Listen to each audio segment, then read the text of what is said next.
Bonjour tout le monde, Graziella Ciuto, propagatrice de bien-être pour le couple. J'espère que vous allez bien. Je vous retrouve dans cette petite vidéo pour vous donner quelques conseils sur comment rompre la monotonie dans le couple.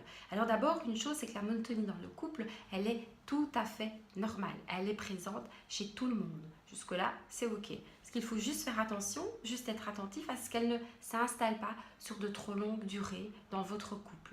Et peut-être le premier petit conseil, c'est souvenez-vous de toutes ces petites choses que vous faisiez au tout début de votre histoire, quand vous vous êtes rencontrés ou quand vous vous êtes installés à deux, les petites attentions que vous aviez les uns l'un pour l'autre. Cultiver une complicité, c'est important, la complicité du regard, dans les mots, dans les gestes.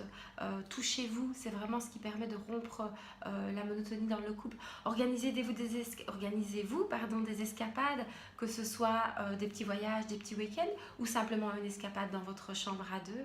Évitez de tout planifier aussi.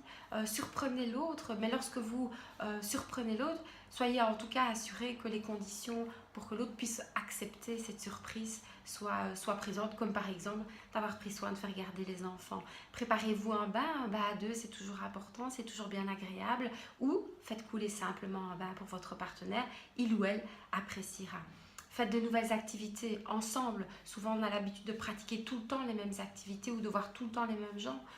Sortez à deux, allez à la rencontre de nouvelles personnes, de nouveaux sports, enfin de nouvelles activités dans l'ensemble.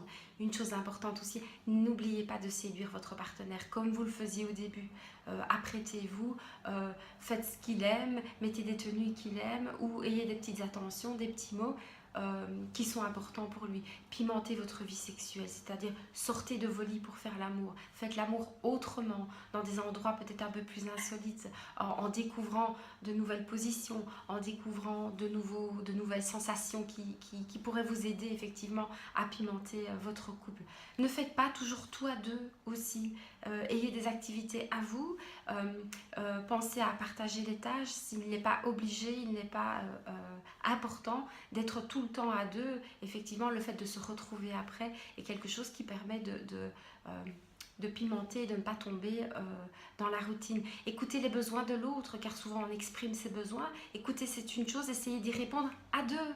Des besoins exprimés de l'un et de l'autre, c'est super important. Envoyez des petits textos, des petits mails sympas, un petit coucou en disant que vous avez une petite pensée pour lui, un petit cœur, un petit bisou. C'est toujours beaucoup surprenant et bien agréable de recevoir. Et dites que vous tenez à l'autre, dites que vous tenez à votre partenaire. De temps en temps, prenez le temps de vous arrêter un petit peu et de lui dire le pourquoi vous tenez à lui, combien il est important dans votre vie. Deux petites choses, n'oubliez pas de rire ensemble, c'est super important. Et sachez qu'on peut rire même des coups durs de la vie. Voilà. Et parfois, on met quelques temps avant de pouvoir rire des bêtises que l'on a faites. N'oubliez pas que vous ne vivez pas à côté de votre partenaire, mais bien avec lui. Et le avec lui est important. Voilà, voici quelques conseils. Il y en a certainement encore plein d'autres. Je vous laisse la créativité de les inventer. Je vous retrouve avec grand plaisir sur les réseaux sociaux.